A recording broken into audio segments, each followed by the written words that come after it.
You're listening to the Tony Kinnett Cast on 93 WYBC. WCYTV. Here on the Daily Signal. Good evening and welcome to the Tony Kinnett Cast here on the Daily Signal, nationally syndicated and first on 93 WIBC. Whether you're joining us from inside the United States or from abroad this evening, you should be aware of an alert from the virtual embassy in Iran. This would be where the message was posted. It also went out as a State Department alert. First and foremost, if you are in Iran or any of the surrounding areas, quote, protests across Iran are escalating and may turn violent. It is early in the AM over there, resulting in arrests and injuries, increased security measures, road closures, public transportation disruptions, and internet blockages are ongoing. The country's internet has been out for days. It is so unusual for a country's entire internet infrastructure to be down for over 111 hours at this point. The government of Iran has restricted access to mobile, landline, and national internet networks. Airlines continue to limit or cancel flights to and from Iran, with several suspending service until at least Friday, January the 16th. U.S. citizens should expect continued internet outages, plan alternative means of communication, and, if safe to do so, consider departing Iran by land to Armenia or Turkey. And then right in the top sentence there, in bold red highlight, leave Iran now. So in case you are tuning in via Starlink, and there are those that are able to tune in via Starlink onto the internet, probably not tuning into the Tony Kinnett Cast, but in case you are, please leave immediately. Also, regarding the people of Iran, even though Khomeini has at this point ordered his Iranian Revolutionary Guard Corps to kill what estimates are expected between 800 and 1,500 protesters, they are still out in the streets. I have never seen numbers like this before. The Arab Spring did not even have the radical Muslim factions in the street like this. So I do believe, as I said at the end of last week, that revolution is in fact coming to Iran. Now, over here at home, there are individuals that are deciding to take information like this and be incredibly stupid. And of course, I'm talking about the chair of the Democrat National Convention, the Democratic National Committee, Ken Martin. And you say, who is Ken Martin? It sounds like a very bland name, very bland guy. And he is. So Ken Martin is the former head of the Democrat Farmer Labor Union Party of Minnesota. And he then, from Minnesota, ascended to being all things beta males from the Democrat Party achieved to be. A very basic white dude in a position that is likely told what to do. So Ken Martin, he's got the beat on Iran, guys. I tell you what, if you wanted some random dude from Minnesota to give you his take in Iran, here you go. Quote, if comparing the United States to Iran makes you angry, ask why. Killing protesters, crushing dissent, kidnapping and disappearing legal citizens, ignoring courts, threatening critics, terrorizing communities. That's authoritarian behavior anywhere. If you're rushing to defend it, maybe the problem isn't the comparison. Trump keeps pushing it, and then Americans aren't buying it, and Minneapolis won't be silent. That is one of the dumbest things I believe I have ever seen in my entire life. Ken Martin, if you really believe that Iran and the United States, they're both like dictatorships. That's what the Democrats are pushing, all the way from Tim Kaine to Ilhan Omar to Chuck Schumer this morning. If you really believe that, you need to go touch some grass, eat a steak, take a deep breath. Killing protesters? No. Crushing dissent? No. Notably, you'll see that Ken Martin is dissenting. If you post on public social media in Iran that you hate Khomeini, he will try to kill you. Kidnapping and disappearing legal citizens, that has not happened one single time. Not one citizen of the United States has been disappeared. Nope. Also, I do appreciate how whenever it comes to whining about the Trump administration, all of a sudden Democrats find what the word citizen means. Normally, they don't use that word. Ignoring courts hasn't happened. I cannot think of a single federal court that the Trump administration has just flat out ignored. That would be the lead story on every single website on earth. He hasn't. And I'm one of the people who wishes that he would ignore some of these courts. We're going to get to that here in a minute. Threatening critics, terrorizing communities. Oh, no. All right, so stupidity over from Jacob Fry, or not Jacob Fry, excuse me, Ken Martin. Oh, brother, this guy stinks! So let's get into the actual news out of Minnesota today. Of course, I'm talking about the most important thing that we could possibly fathom out of Minnesota. Tim Walz visiting the site where Renee Good took her wife's advice of drive, baby, drive. And then whether through, attempted vehicular manslaughter or attempted murder, well, FAFO'd. Here's Tim Walz doing a little photo op today. Crime scene investigation where Renee Good was shot. This was moments ago. We believe we saw Governor Walz's wife with him as well, with her arm wrapped around a gentleman at one point. So Governor Tim Walz and his wife making an official visit to the shooting location of Renee Good here. Photo op stuff.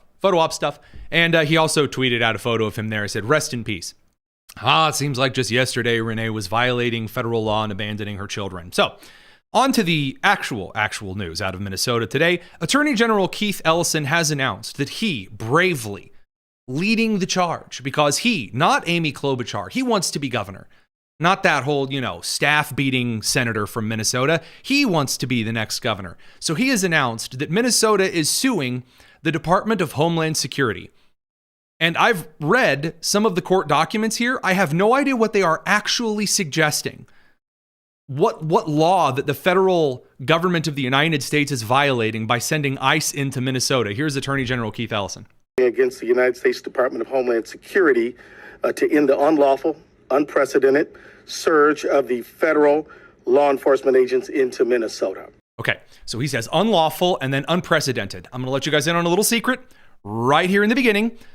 Whether or not something is precedented means absolutely nothing. I know, shocker to me too. A lot of different things are unprecedented in your personal life. When you got married for the first time, that was unprecedented. You'd never been married before. Unprecedented. Incredible. You know what? The year 2026, unprecedented. We'd never been in 2026 before. That has nothing to do with anything. That's unprecedented. You ate at a Red Lobster for the first time, man. I mean, congratulations.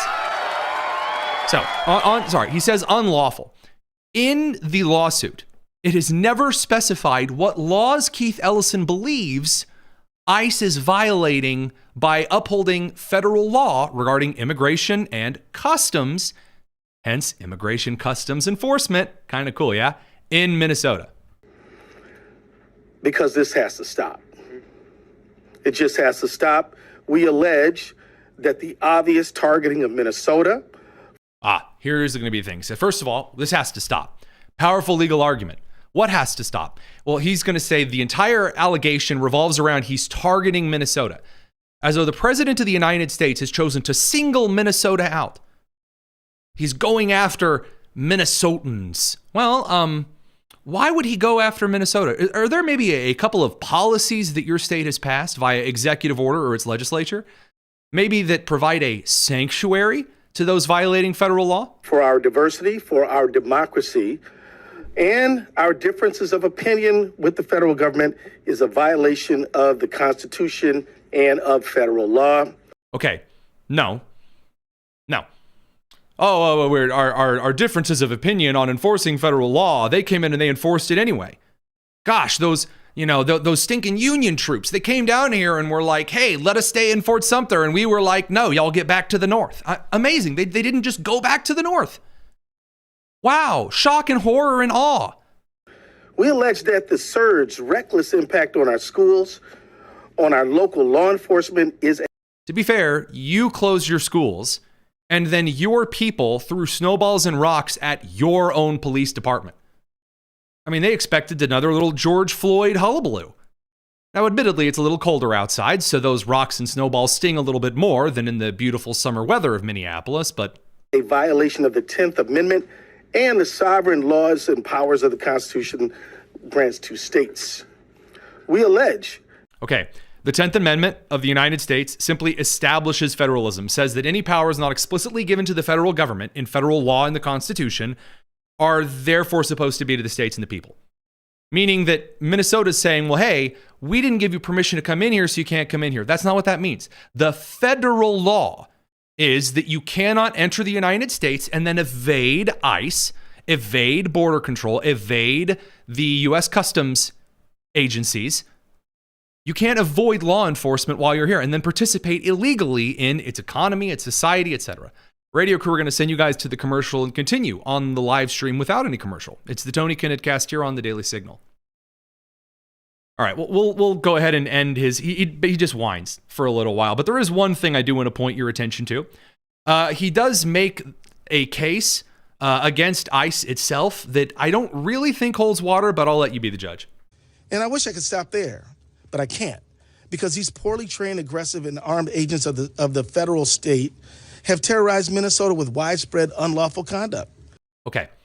He says that these armed, he's describing the law enforcement, they're armed. These law enforcement officers are armed.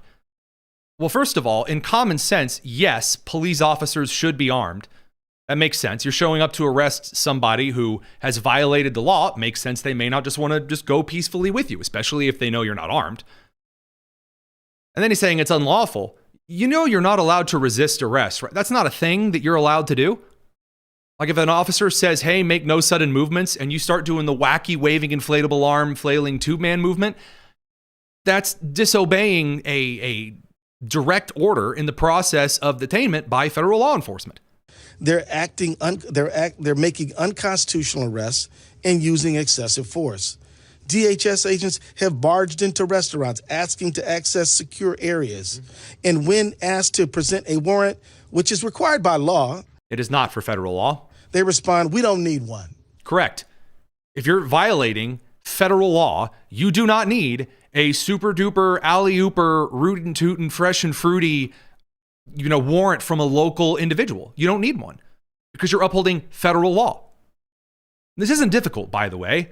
There's this really cool thing called precedent, legal precedent. It's different than something being unprecedented. Legal precedent means that there are certain cases that have gone in very specific ways before that outline what you can and cannot do based on essentially tradition, what we have seen done here before, the previous interpretations of the law. And we have seen this play out consistently.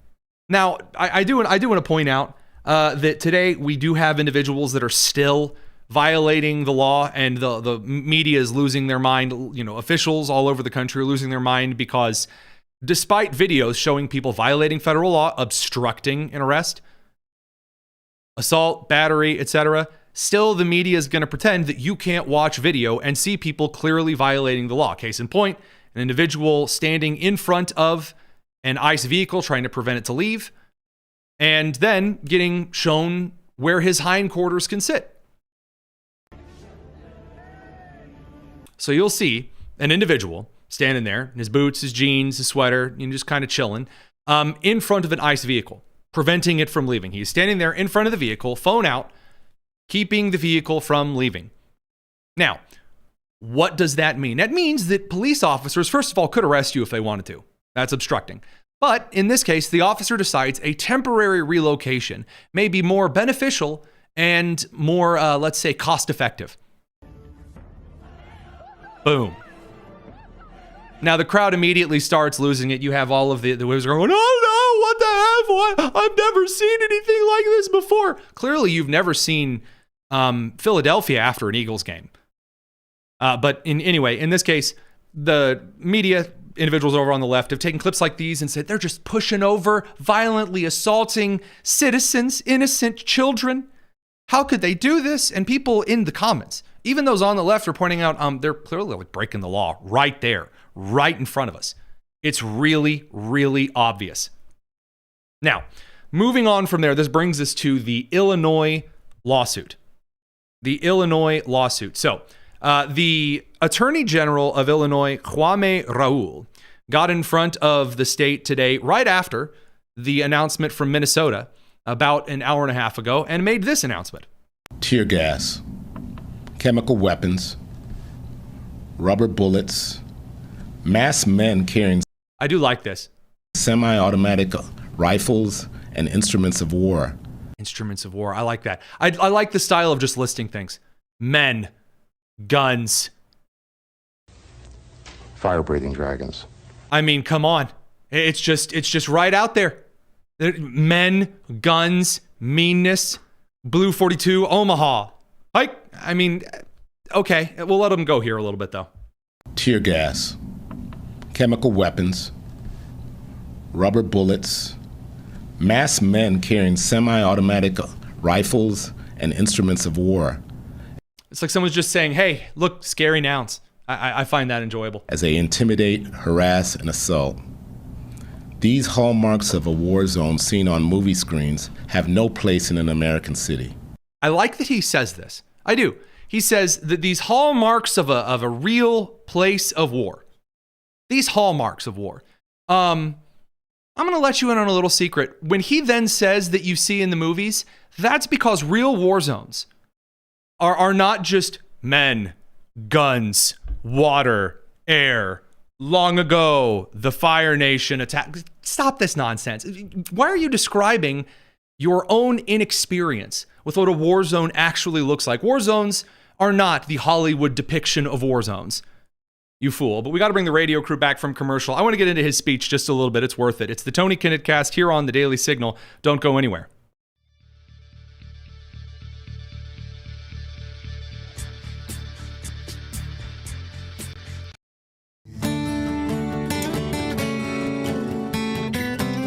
Listening to the Tony Kinnett Cast on 93 WIPC. Tear gas, chemical weapons, rubber bullets, masked men carrying semi-automatic rifles. So the Attorney General of Illinois, he comes out and announces that he is tired of this, that there's weapons of war, Hollywood, the movies. How could they be doing this? So he's going to come out and announce that, first of all, gun control, which is incredible. Semi-automatic rifles have no place in the United States.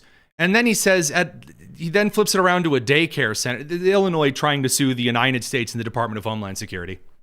Much less at a daycare center, courthouses, in our neighborhoods, or outside our children's schools. Now, I'm going to let you in on a little secret. There are, in fact, men with guns around courthouses. And believe it or not, Illinois specifically. And one of the reasons is because this really cool thing called the mob, in which if you didn't put guys with guns there, people might end up shooting the judge, the jury. Kind of happened during mob rule. Interesting stuff. Cool facts that you might learn, or maybe know if you're the Attorney General of Illinois. When I took my oath to serve as the Illinois Attorney General, I swore to uphold and defend the United States and Illinois constitutions. I could never have envisioned standing here today defending the rule of law and our state's sovereignty against attacks by the United States government. So I love it when people say these kinds of things. You're going to hear Senator Mark Kelly say this. I never imagined when taking my oath to defend the United States Constitution against enemies foreign and domestic that I might have to defend it against enemies both foreign and domestic. This is what theoretically, this would be what you signed up for. But not reading the very oath that you took and then coming out and showing us that you didn't read U.S. federal law either, that's kind of apropos. But I will not hesitate or shy away from protecting our state, even from our own federal government. Because since September, the state of Illinois has faced an incursion of not what an incursion is. Uniformed, military-trained personnel I thought training was good, not bad. Carrying semi-automatic firearms and military-grade weaponry. What does military-grade weaponry mean? What does that mean? Military-grade, what is that? Military-grade stuff usually sucks. Ask guys that are fresh out of boot or AIT why it is that they normally go buy their own pair of boots of a different brand. Military-grade, what does that mean? What are you talking about? What are they supposed to look like, a New York police officer from like 1992 with the really wide parade cap and like the medals on the front of their uniform and it's a leather jacket? It's not Home Alone at the beginning, my dude. These Border Patrol agents and ICE officers have acted as occupiers rather than officers of the law as they have rampaged through the Chicago area. So he does the same thing that Attorney General Keith Ellison has. I have no more patience for this individual or him taking forever to get around to the point that he's just mad. They are mad that ICE, Immigration and Customs Enforcement, are enforcing immigration and customs. And they're saying, well, they're doing a bunch of other stuff too. And you say, well, like what? And they said, well, they're arresting people. Yes, okay. If you show up to a site in which the United States Treasury is doing some kind of a fraud investigation, let's say, and there are men there wearing jackets that say U.S. Treasury on the back of their jacket, and they, by the way, often do, in fact, carry sidearms because it turns out Treasury agents, just like every other kind of agent in the federal government, does need protection from people who don't want to come away quietly. If you go up and you tackle Scott Bessent, one of the Treasury agents is going to acquaint you with the anatomy of Swiss cheese, and you will have deserved it. You say, well, where in the Constitution is it written the Treasury Department can carry guns? If you really need that to be explained, you really need to be explained why if you interfere with ICE, you might be arrested by ICE. You really need that set down and explained to you. Buddy, you shouldn't be voting in the first place. But this is their best plan, I guess. They're gonna sue the Trump administration. That's exciting. Now, these are the only two states so far which have sued the Trump administration. I'm expecting that we might see something from somewhere like Oregon or Washington State, because Governor Kotek, the one who looks like every other Rachel Maddow variation of a lady on the left. She's said a lot of anti-ICE stuff about how it's an invasion and all of that. Also, the Portland police chief, when briefing the press about these two individuals that Immigration Customs Enforcement shot, it brings him to tears to announce that, well, yeah, they were Venezuelan Tren de Aragua gang members. They're cartel members. And it brings this grown man to tears. I'm not sure if there's a way to measure the amount of estrogen in a room, but I can only assume that this man wakes up to the theme from Sex and the City. Here you go.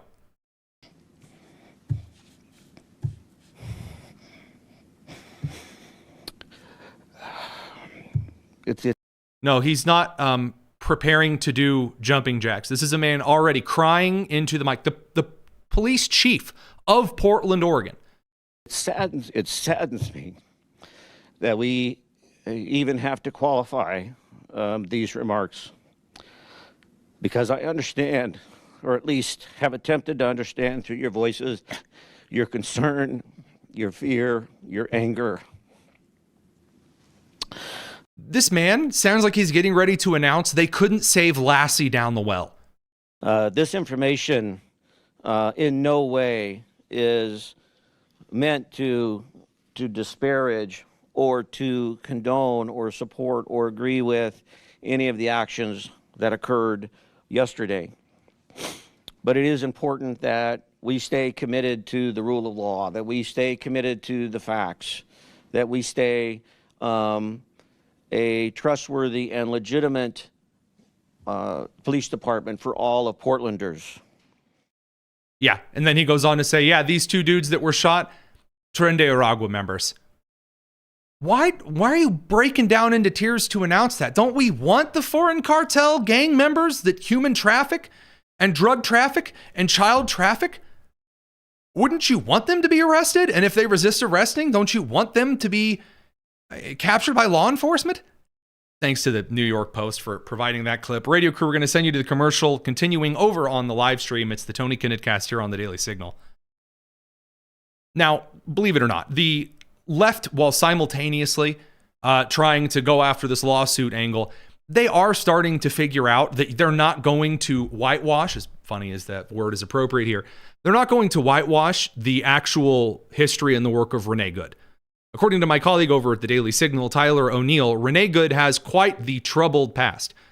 She was part of not just activism groups, she was part of groups that have undertaken training to violate federal law, teaching ladies how to get in between an officer and the individual they are arresting, again, on the pretense that they are violating federal law. So as for the idea that Renee Good was just like this sweet, kind, loving individual, no, I mean, she really has been, in fact, the agitator, the paid violator of the law that we had expected. Gee whiz, how about that?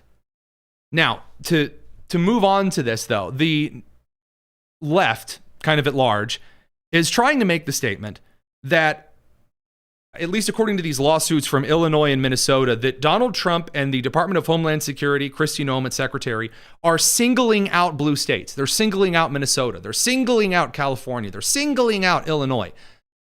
As one account put it, I think the fact that Trump and ICE are focusing their attentions on non-compliant blue states like Minnesota shows they aren't actually serious about deportations. They want the violence instead. Why would that bring violence? Why would sending federal law enforcement in bring violence? Unless you're admitting that blue states and blue cities within blue states, where there are sanctuary policies set in place, are inherently more violent when you try to enforce the law. I used to hear this from teachers in, for example, Indianapolis public schools. Well, I can't say that. He'll get violent. You can't say that you have a policy on no sexual harassment in your classroom? This student you've told me about is groping girls? You can't say anything because he might get violent? What's wrong with you? The idea is bad enough, but it gets worse. So they then say you could deport way more people without all the fuss in like Texas or Florida. Jacob Frey, the mayor of Minneapolis, made this exact case today, and it says something that I don't think he intended, but we'll let him say it though. There are countless more people that are undocumented in Florida and Texas and Utah. Why are they in these much smaller cities in the middle of the Midwest? So this is the question Democrats are going to try to ask. Hey, I can't help but notice that the feds aren't doing big raids in Florida or in Texas or in Utah. Well, actually, from Governor DeSantis on January 5th, in April 2025, Florida partnered with federal law enforcement in the largest joint immigration enforcement operation in ICE's history, Operation Tidal Wave. Today, I was proud to announce a new milestone in our joint efforts to combat illegal immigration and to restore order in our communities. Florida law enforcement have arrested more than 10,400 illegal immigrants across our state. Florida leads again. See, here's the secret. When you work with the federal government, when you work with federal law enforcement, then you don't have all of the riots and the craziness. It's coordinated. And you end up getting major work done. So those on the left can get out there and say, well, we've never seen them in red states. That's true, sort of. We do see them in red states. They're in and then they're out. They do their job and they leave. No chaos required. Thank you to the left for admitting that. We got to bring the radio crew back from commercial. Don't go anywhere. Lots more news. It's the Tony Kinnett Cast.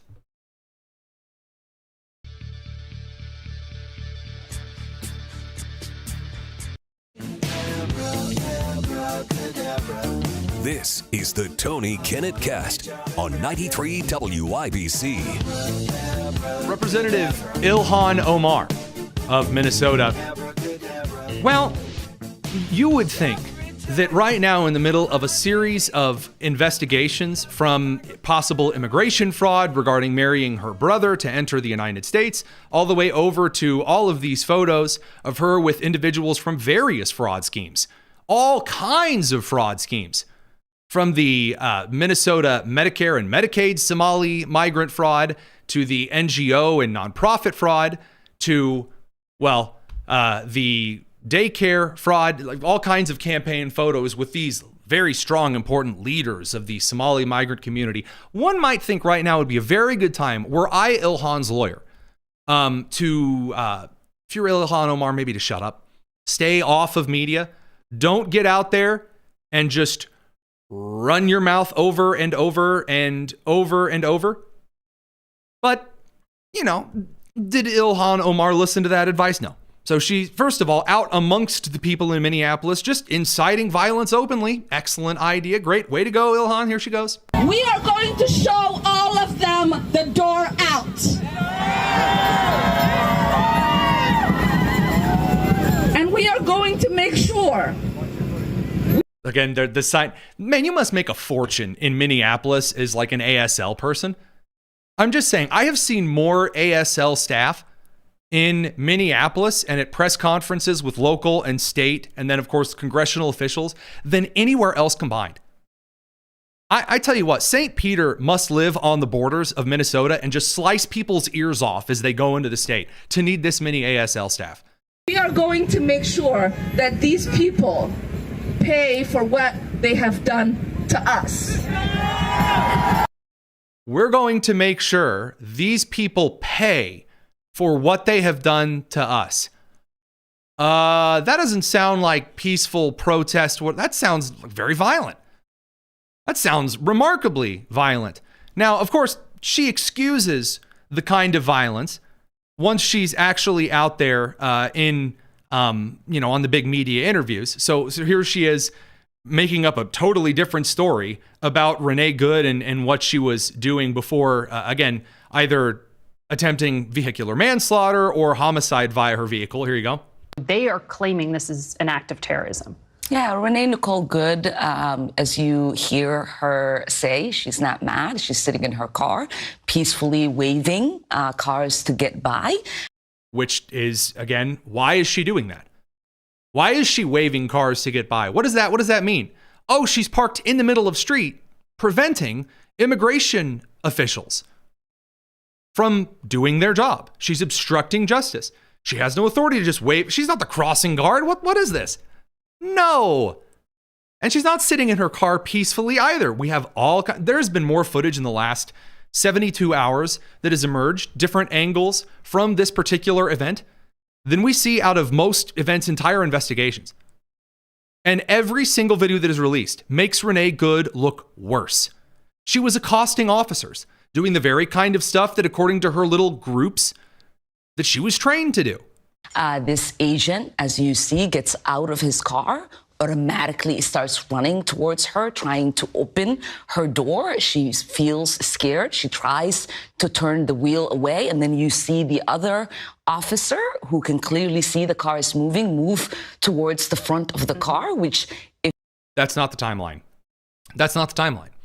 According to the video we see, where the wife who correctly blames herself for Renee Good's death, who said, "Drive, baby, drive," that when she was harassing the other ICE official, and griping at him, complaining, getting all up in his face, once he heard the other officer tell Renee to wait, then he moves to the front of the vehicle to stop, to post himself in front of the vehicle and say, "You're not going anywhere. Stop. You are surrounded. There's nowhere to go.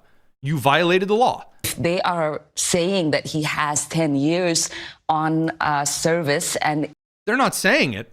That's just the truth. He served in the National Guard. He served in combat. He came back to this country, served in Border Patrol, and served in ICE. He has a very, very accomplished 10-year record of service. That's not their saying.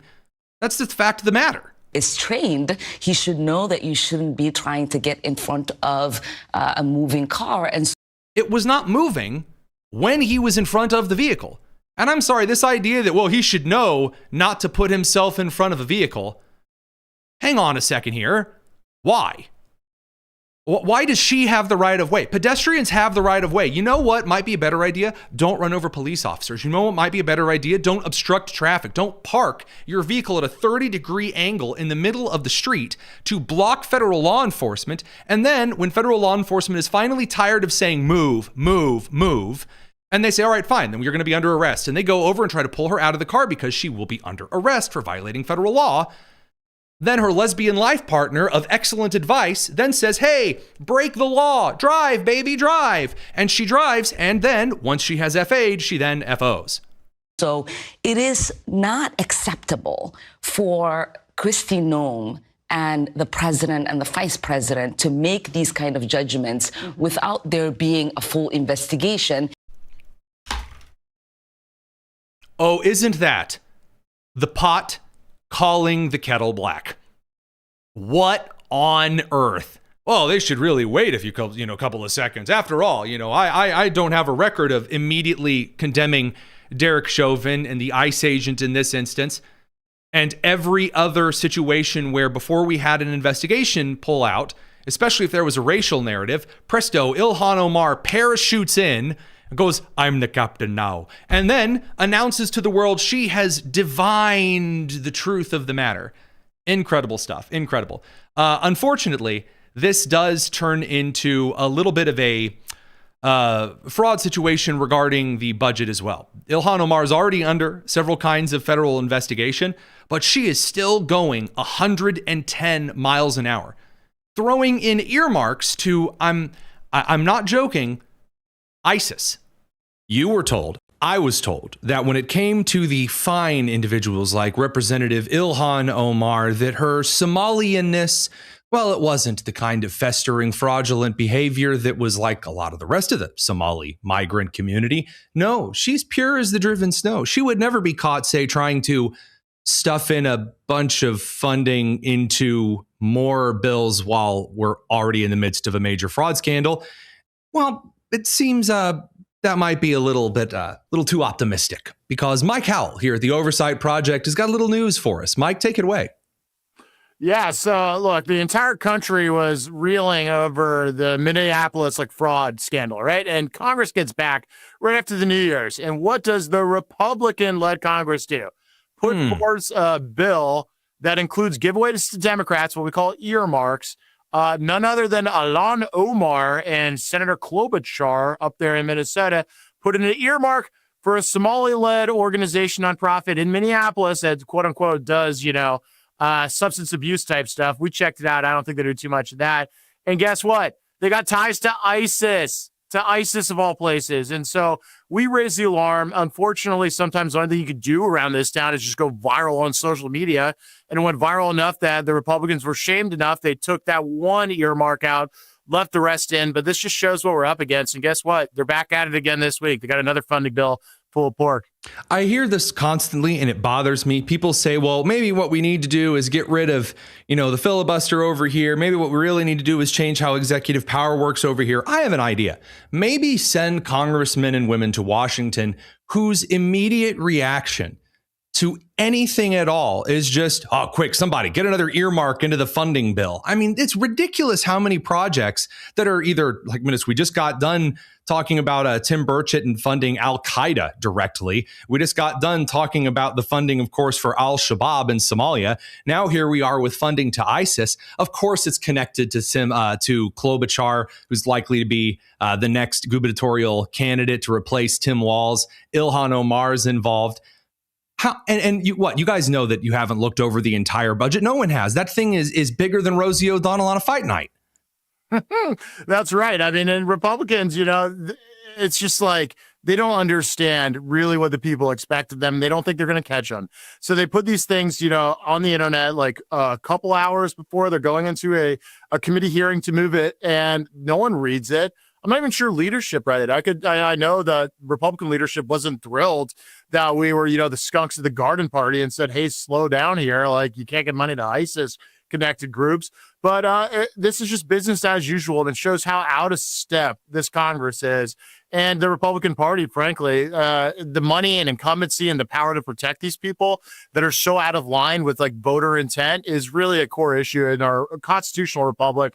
We need massive turnover and systemic turnover.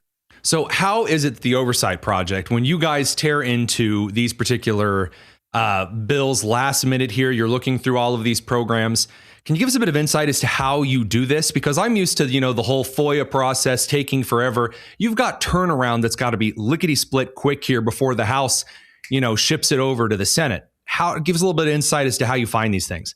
Yeah, so we got a great team, a lot of former federal law enforcement officials that did white collar fraud and crime, and also killed a terrorist or two in their day. And Amen. So they understand some of these networks, and they're equipped with a lot of tools to, peel back. Have seen these names before, maybe. Yes. And then you have a team of lawyers right next to them that understand how Congress works, the laws governing these things. And you just work faster and harder to try to beat Congress, trying to shove it down everyone's throat. And we work harder than Congress, so we beat them there. So we have sent messages over to Ilhan Omar's office and to Klobuchar's office. I sure hope that one of Klobuchar's staffers doesn't get hit over this. But when you're giving these kinds of, information outlets, you're trying to get this info out. What was the response from Ilhan Omar and Klobuchar on cutting this particular nonprofit charity substance abuse ISIS foundation? Yeah, I haven't heard them say anything, actually, which worries me that they secured some back room deal to get it in there another way or something. It's still got to go through the Senate, and so we'll see what the Senate does. Maybe they try putting it back in. But Omar and Klobuchar, they're just responding on the global issues. You and I are just evil racists, as is Donald Trump. And so they're not talking about their one corrupt endeavor. They're just trying to protect this, ethnic enclave that they have dependent on them for voting issues entirely. So this is why I ask that question. So Tim Walz, Keith Ellison, as soon as the Trump administration froze funding into Minnesota on the massive, extremely fraudulent programs, the message that the governor and the attorney general came out and brought to the American people was, this is evil because, even if there's some fraud, that money is still probably, not really, going to Minnesotans who really need it. If Ilhan Omar and Klobuchar believe in this particular program, this nonprofit, ISIS-backed substance abuse program, then wouldn't they be out there saying, oh, that ISIS stuff, maybe that's small, or that was one staffer who has a troubled past, or, some people did something, whatever Ilhan usually says before kissing her brother. Why, now that this is out, isn't it really sketchy to not come out? And maybe there's shame perhaps, or at least the political concern of blowback that they're trying to just whistle past the graveyard of a bigger scandal here? No, because modern Democrats practice politics differently than I think most Americans expect politics to be practiced. They understand. Explain that for me. Yeah. Most Democrats and, elected or otherwise made up their minds in about a quarter second about all of this because they practice the friend enemy distinction. And Somalians can never do anything wrong, either can any illegal aliens. And so it doesn't even matter what the argument is. They're taking the side of the illegal aliens every single time. And they also see fraud as a governing strategy. It's their regime strategy. You get money and resources through any means, legal or illegal, to your voter constituencies. And their voter constituencies right now are mainly illegal aliens, newly, naturalized citizens who never should have been here in the first place, sexual degenerates and perverts, wine moms, the mentally ill, and then all other sorts of people that, can fit in what I'll call a Brooklyn 4 a.m. bus stop kind of looking like a voter coalition. And so those people can do nothing wrong. They're not looking to excuse it. They're looking to celebrate it.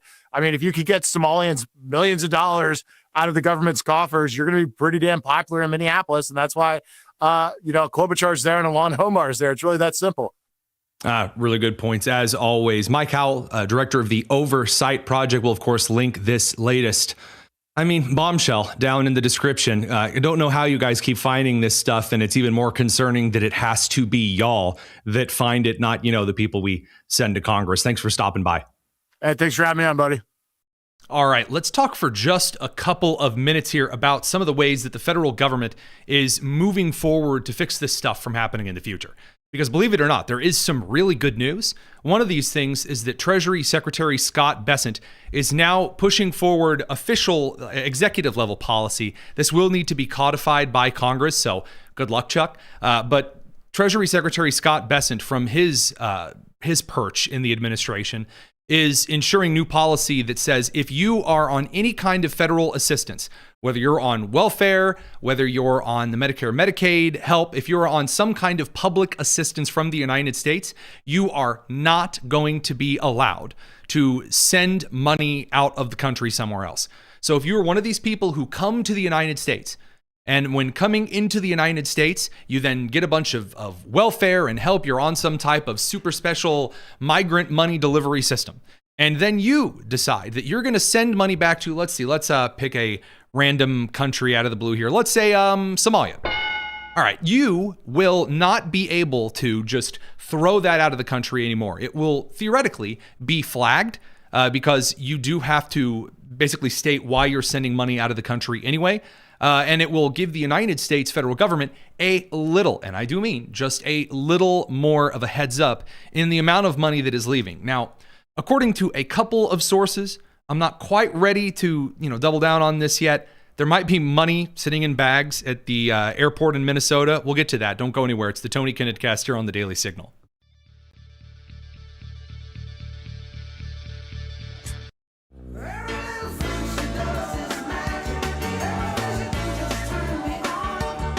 Tony Kinnett Cast on 93 WIBC. Welcome back to the Tony Kinnett Cast. Little quick thing here that I guess I wasn't quite aware of until rather recently.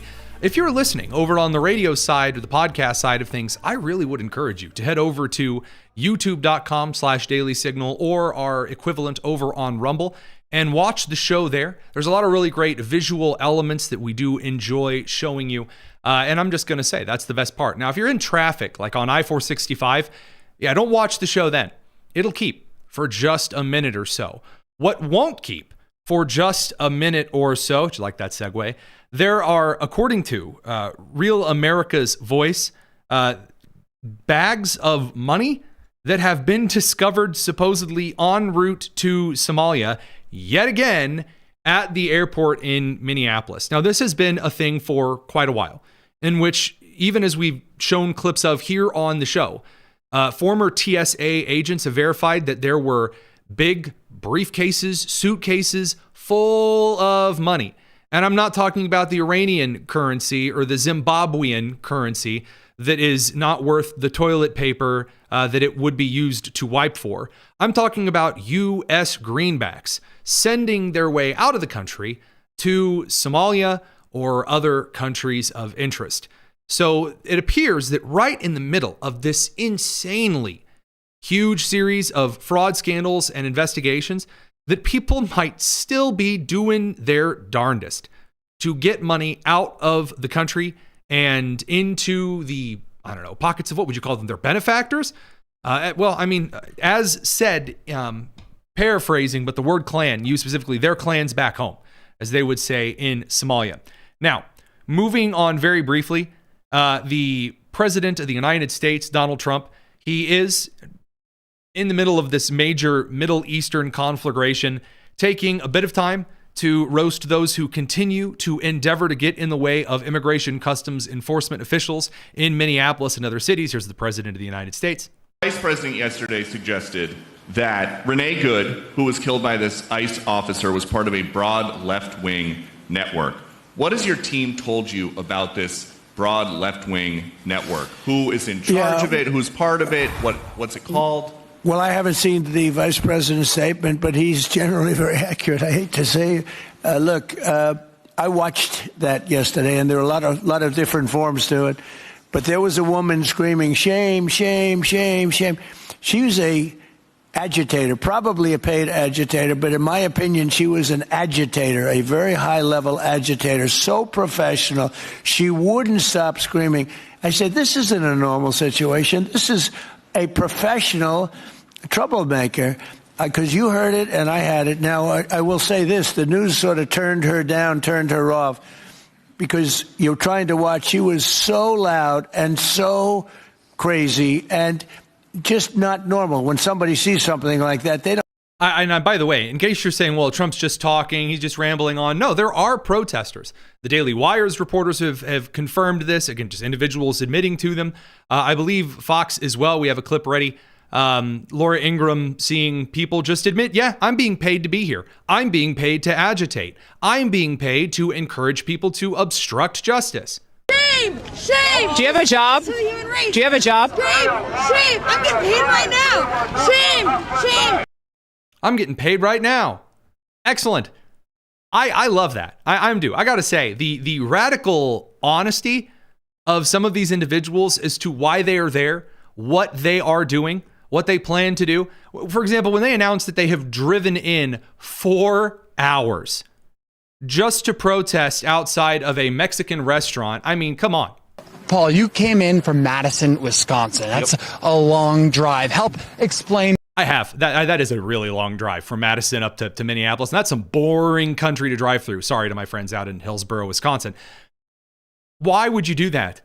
guy who's trying not to be the hipster version of the brawny paper towel man. To me, why you're here outside of this business right now. So I'm out here right now because this business put out a call for people to stand on this corner to watch the business for them. They've been really worried about reopening. They were shut down for the past 5 days. Why? Why would you be worried about being, that you would need to stand, you're a Mexican restaurant. Mexican restaurants, very popular in the Midwest. If you live in the United States, if you live in the Midwest and you do not have a favorite local Mexican restaurant, your heart's not right with the Lord, my friend. If you don't know the difference between your favorite Mexican restaurant's way that they prepare their salsa and their arroz con pollo, then the next place, oh man, you're not a true Midwesterner. So what is the fear here? Are you employing illegals? Because that's a violation of federal law. After ICE was here and they just aren't comfortable just doing this on their own. And this is a Mexican restaurant and grocery store. And Paul, I see that you have a lot of equipment on you. You have a camera, obviously. You have another GoPro back here. You've got this acts as a whistle, you were telling me. Excellent. You brought 2 cameras and a rape whistle. There you go, Paul. Yeah, he's ready. Radio crew, we got to send you off for the evening. We're going to continue on the live stream. No rape whistle required. It's the Tony Kinnett cast. Okay, so again, I remind you that while there are people in Iran and in Venezuela who are putting their lives at risk, protesting against the regimes under which they suffer, and making incredible headway despite the large number of people who are killed, here in the United States, dumpy dudes from Madison, Wisconsin are driving 4 hours to stand vigil outside a random Mexican restaurant and grocery with he's fully loaded for equipment. Ah, yes, full kit. I'll never forget Fort Benning. They're like full kit. Sarnt said full kit requires 3 things. First, your camera. Second, your other camera. And third, no soldier should be caught without his rape whistle. And then we all said, yes, Sergeant. Clearly. I mean, come on. Come on. Is that it? So you have weird beta dudes who are running around the country protesting with rape whistles. And then you have menopausal liberal ladies. Now, I have gotten a couple of emails, so I will address this really quickly because, why do you keep saying menopausal? Well, there's really not a great term for these angry, unsatisfied liberal white women. They've been called awfuls, angry, white, I don't forget what the F stands for, liberal ladies, whatever. The reason I say menopausal is I have noticed over watching way too much protester footage and things, that the right and left-leaning ladies go through the issues of life in completely different ways. It appears that people who accept responsibility and have a job and are close to their families and invest in their families and their local churches, when life brings on the next stage, they take it with gusto. They buckle down and they deal with it. Ladies on the left, they hit one small rock in the road and it's complete derailment before long. They're either the governor of Oregon yelling on MS Now or yelling at one of these protests. I'm sorry. I have to see if we can find it. That one clip of the lady we showed on Friday who was angrily yelling over and over and over and over that the officers should shoot her. I'm sorry. I'm just flabbergasted that we appear to be here right now in this particular place. I can't understand it. Well, we'll pull up that particular clip here in just a bit, maybe, because I want to go back very briefly here at the end, kind of for the little bonus tona section of the show. I want to talk about Senator Mark Kelly from Arizona. Senator Mark Kelly from Arizona is an interesting dude. He got out, made a video with a couple of other veterans and former federal agent type individuals and said, hey, I know that right now you guys are doing stuff regarding narco-terrorist drug boats, but if you ever, think an order is illegal, you don't have to obey that. If you, the seaman out there in the Navy, you, the first year E1 in the Army. You don't think that some order is legal? Well, let me tell you, you just don't obey it because you're clearly a legal expert. And then the Department of War investigated him and censured him. And now Senator Mark Kelly is fighting back, sort of.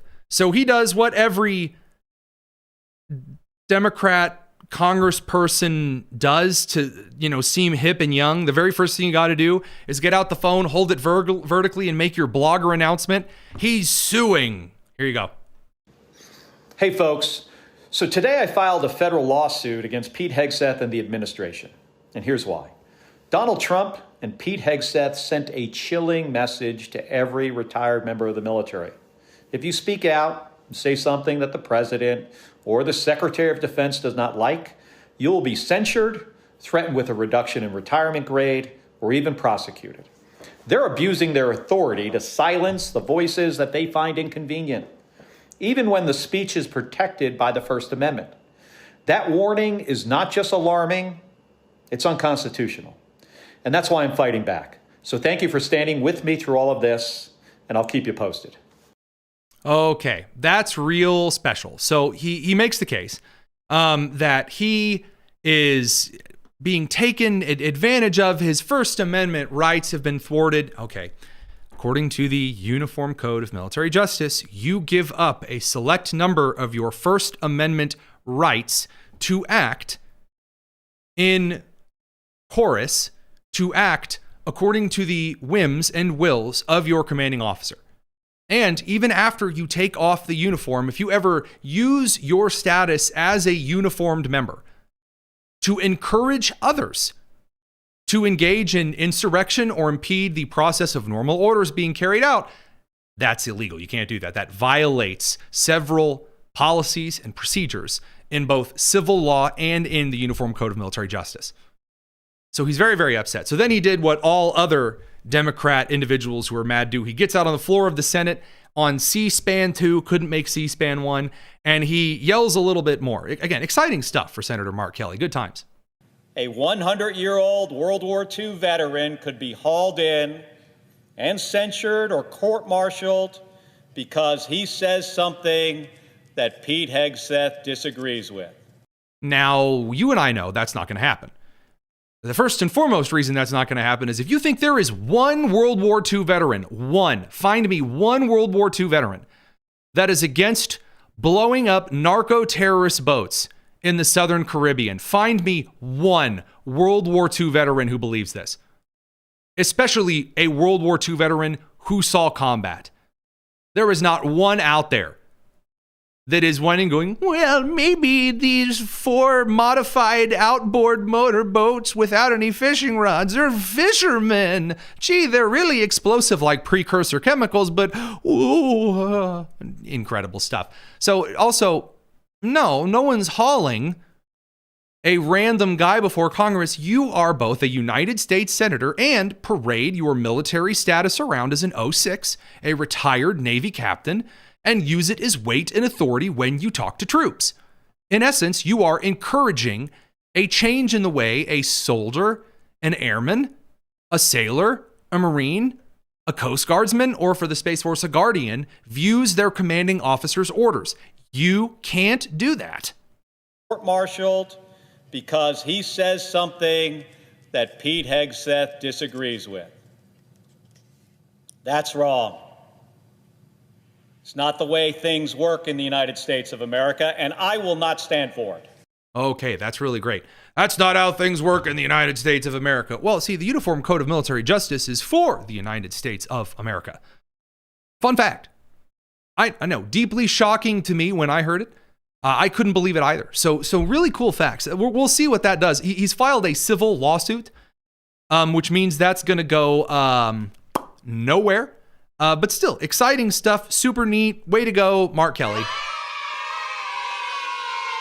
Whatever helps you launch a really pathetic presidential campaign here in a couple of years.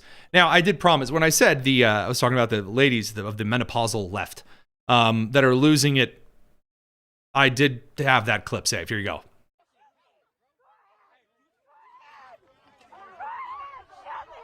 Shoot me! Go ahead! Shoot me!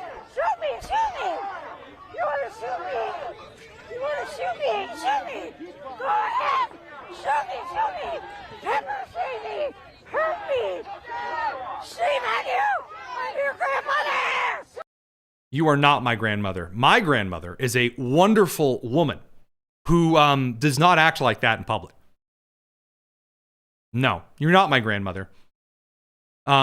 I can only imagine that whoever it is out there that is watching their grandmother scream in vocal fry, shoot me, again, shaking back and forth like one of the monsters from Monsters Incorporated, trying to scare a child. Like, I mean, again, I don't think I would recommend such behavior, but alas. All right, on to some other judicial and federal news because it never stops.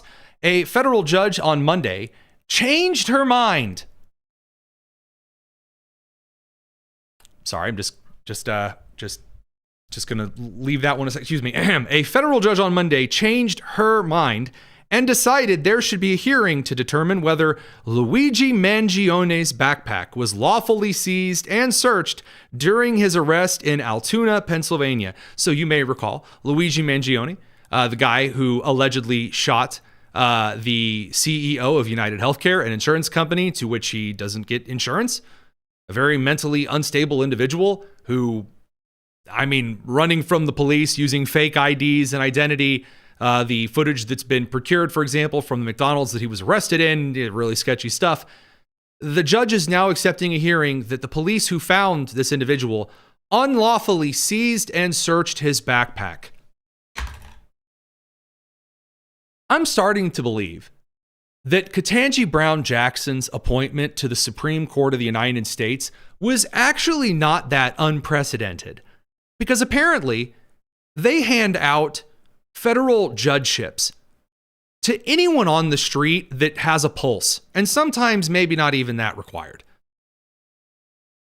I'm sorry, wait, what federal statutes are there out there that suggest that if you get an individual and there is reasonable suspicion that in his backpack, on his person, at the scene of the crime, or in a trash can between there and the place he's caught, is off limits somehow? What? What crackerjack box did you get your law degree from? And people wonder why there is so much clamoring in the United States for the president to start ignoring federal judges.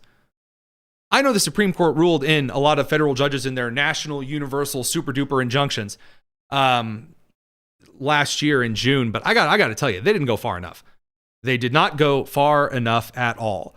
Now, this brings us over to Jerome Powell. So the president of the United States is the Department of Justice, I should say, and the president of the United States, of course, have expressed quite a bit of displeasure at Chairman of the Federal Reserve, Jerome Powell. And the idea is that they are investigating whether or not and to what extent Jerome Powell lied to Congress when discussing renovations that went way over budget for a renovation of the Federal Reserve building. So I'm going to do something that a lot of commentators on the left and the right have not done today. And that is, on this particular instance, I am going to reserve my judgment. You say, Tony, why are you going to reserve your judgment? I haven't seen the indictment yet. I want to see the exact language in the indictment here. Before I get out there and I say, oh, this is clearly the most political thing ever, or, well, I mean, Jerome did or didn't lie to Congress. I want to see the exact statements. I want to see some surrounding documents. Because I've heard some pretty compelling cases that Trump is just really pissed with Jerome Powell and is going after him because Trump doesn't like the Fed. I don't like the Fed either. I think the Federal Reserve sucks. I don't like it. I don't think it should be a thing. On the other hand, I also am aware that the President of the United States absolutely is taking a look at individuals who have been harshly critical and have been acting politically in supposedly non-political positions, which Jerome Powell absolutely has been doing, and then saying, let's see if there's any crimes that you've committed. Sure would be a shame. You think you're so great. You think there's someone like you never been before who can get away with it all. I'm here to tell you that in this country, you got to play by the rules. I mean, I want to see the indictment. I hope that's not too disappointing to y'all. That's just, for me, I'm going to wait just a hop, skip, and a jumping moment. Now, a couple of great mail time questions. So from David Maskura, good friend of the show, Tony, why is Ilhan Omar, the Somali, still in office? Why has Congress not just locked her out? Well, we are finally now at the position after between 10 and $20 billion in Somali fraud that people are finally willing to say, wow, this Somali culture kind of sucks. Gee, it's kind of awful. And in that process, people have once again started taking arguments against Ilhan Omar seriously. In today's day and age, where there are a lot of things people say that are absolutely wackadoodle crazy, for example, like the guy who shot up the synagogue in Mississippi because he called it synagogue of Satan, and that kind of stupidity.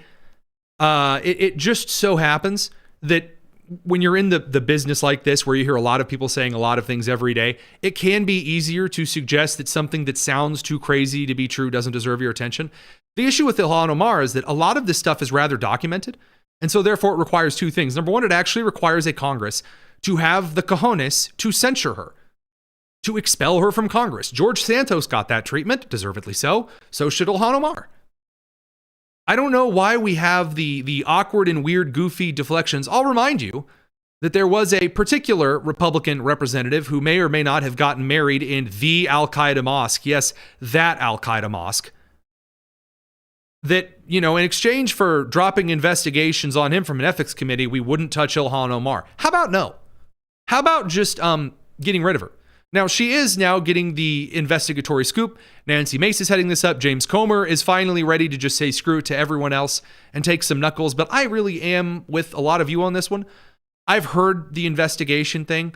I'm ready to go ahead and finally see some things take place. And I don't mean finally as though I'm coming around to this. I mean, here we are at yet another instance where I'm told, oh, she's really stepped into this time. She's still brazenly adding ISIS funding NGO measures to the continuing resolutions, and House leadership isn't going, hey, maybe we should look at everything Ilhan Omar puts in. Good Lord, Google Documents has better owner and documentation on who puts things into documents than Congress apparently does on these major measures. So sorry, the answer to your question is it's their own fault. Cindy Brooks asks, can they be sued for not cooperating to enforce federal laws? The states. Isn't that treason? No, that's not necessarily treason. Would it be insurrection or sedition would maybe be the contingent there. Isn't it also a violation of their oath of office to the Constitution to protect the border and American citizens? Okay, so individuals who are in state government, the state oath to office is different. It is different depending on what state or commonwealth you're in. I know Texas does. I can't say for certain on a couple of states. I'm thinking through, I really do think that, believe it or not, Idaho might be one of them that has it in their state constitution. I'll have to look into that for you. Most states don't have a protect the border, but yeah, you do take an office to protect the Constitution. So the issue is this thing called prosecutorial discretion. Prosecutorial discretion just means that you, as an executive branch agency in charge with enforcing the law, you decide how and how much to enforce it. That covers a multitude of sins, and it is, to this date, one of my biggest grievances with how a republic is inherently set up. There's really no way to avoid prosecutorial discretion. I would suppose that you could put Congress and the Supreme Court over interpreting whether an individual and executive's prosecutorial discretion has been done correctly. I don't know what that would look like. You get into very weedy territory. Number two, just so that you have the complete set. The other thing that I find kind of abhorrent is how the executive has the authority to just declare national emergencies and do whatever they want. That's every republic from here to the end of time, though. So as to your question, though, can they be sued for not cooperating to enforce federal laws? Yes. And the reason they can be sued is, have they impeded or obstructed federal officers from carrying out federal law? That you absolutely can be sued over. And it's really not even a suit. You would just be arrested.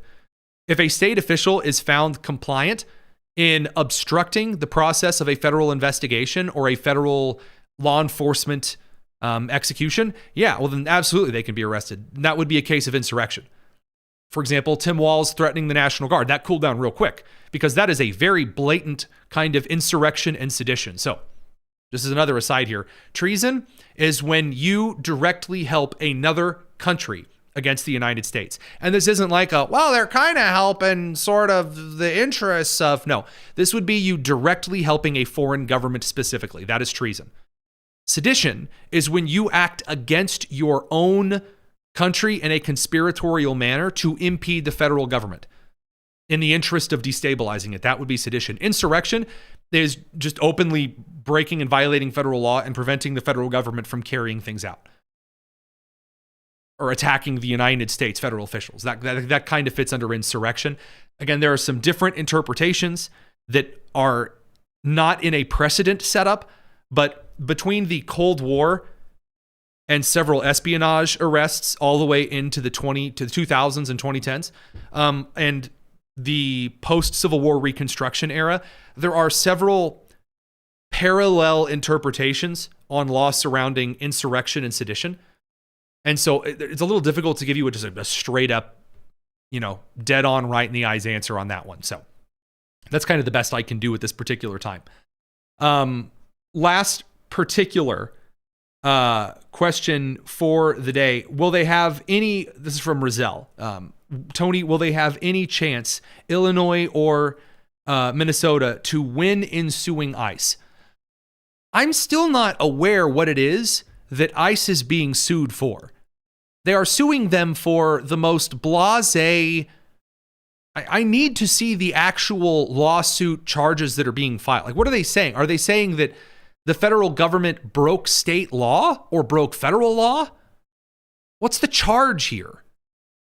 I need to see it. I mean, are they, the idea that they went into, the case they would have to make is that ICE is like driving through random towns and violating the jurisdiction of a state and arresting someone for a state statute violation, but from the purview of the federal government in the manner of a law the federal government doesn't have the ability to enforce. So I'm trying to think of something that is not legal or illegal federally. Okay, example. So the federal government goes through Ohio and they arrest someone for getting an abortion. That's in contrast to state law. The federal government has no authority to do so. Now, if they go through Indiana where abortion is illegal and the federal government arrests a doctor for performing an abortion, Indiana could theoretically also sue the federal government as well because that person did not violate a federal statute, but a state statute.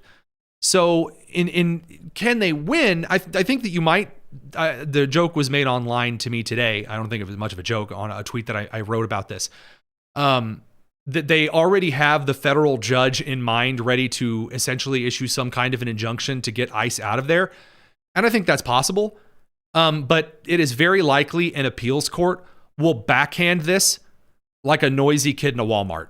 I mean, I think that the appeals courts of the United States regarding both the region that Illinois and Minnesota are in, I don't see them letting this fly. So I don't think so. The Supreme Court definitely wouldn't let this fly. They're federal law enforcement. They are carrying out federal law. And the only counter argument the Democrats have to that is, well, illegal immigration is really more of a civil statute matter. Nope. Not how the Supreme Court of the United States has upheld it before, nor again.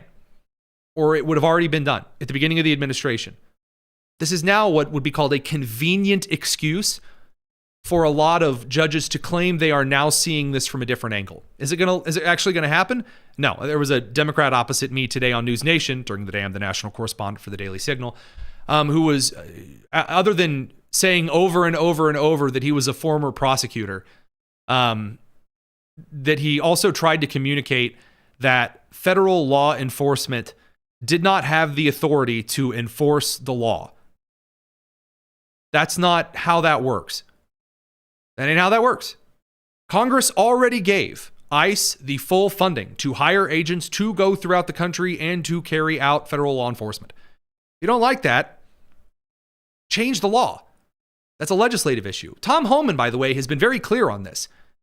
No, really. I mean, I actually have clips from Tom Homan, the border czar, today, making this particular case. So regarding law enforcement, you say, well, how do we, actually get this a lot smoother, a lot cleaner? Local and state law enforcement should work, just like with every other agency, should work with federal law enforcement, federal agencies. Here was Tom Homan making that case a couple of months ago. Officers, do you think local law enforcement has the resources to both cooperate with ICE and also conduct public safety for Americans that are committing crimes? Yes. Why? Because they want public safety threats out of their community too, and they're willing to work with feds to make that happen. Every time I go in New York City, I don't think I've ever seen an NYPD officer and they come shake my hand and thank me for what we're doing. They want to help. These officers, they don't get paid a lot of money, but they want to protect their community, and they know someone's here illegally, and they can help not only remove them from the community, remove them from the country, make the community safer. They're all in. And I don't think it takes a lot of... Rather than arresting the same guy 5 times, arrest him once, give him us. You don't arrest him anymore. I think it's going to relieve a lot of officers' time on the streets. And plus, we're talking about, again, I'm not asking the immigration officer. I'm talking about let us in your jail to arrest a bad guy in the jail. That way the PD's not dealing with him anymore when he goes out and recommits. So I think let's put it this way, I've never met a law enforcement officer that came to me and says he does not support the removal of criminal aliens. It makes our community safer, and that's what they're all about. That's why they wear that badge. That's why they took that oath. Again, when you are a state government who has a policy through the attorney general, through some type of a prosecutor at the local or the state level. I say local level, for example, Ryan Mears in Indianapolis, who just lets criminals back out onto the streets because he whines racism or something. I don't know, he's retarded.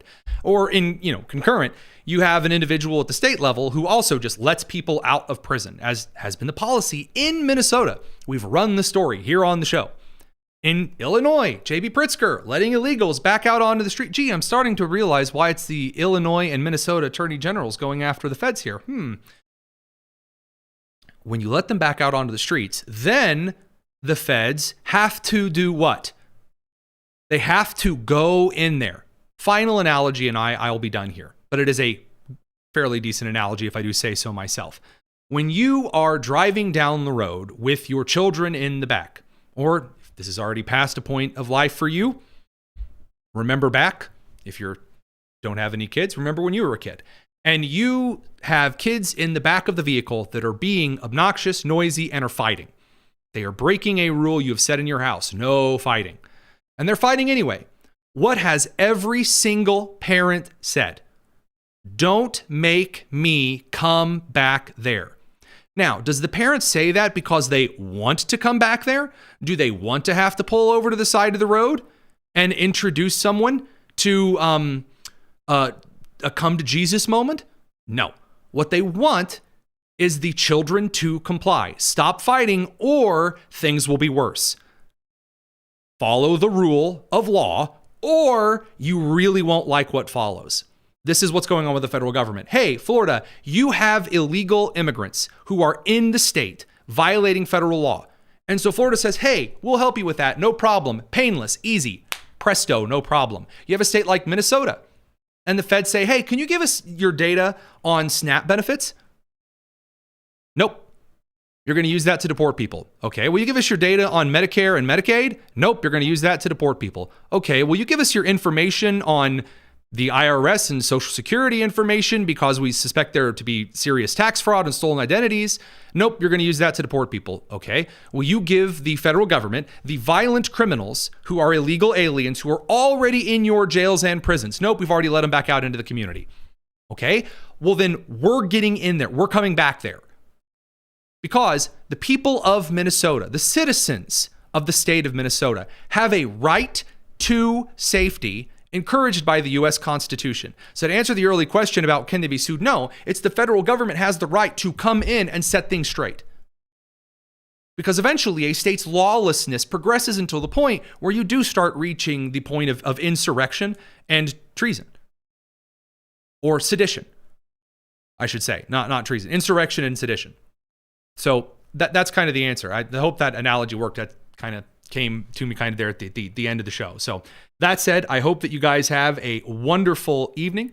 We will be back tomorrow at the same great time, 7 p.m. Eastern, with more on the developing situations, or sooner if the Iranian revolution begins in full and Khamenei is being led out to a guillotine-style device, I will go live immediately. Absolutely. So this is the Tony Kinnett Cast here on the Daily Signal, nationally syndicated and first on 93 WIBC. Y'all, take care.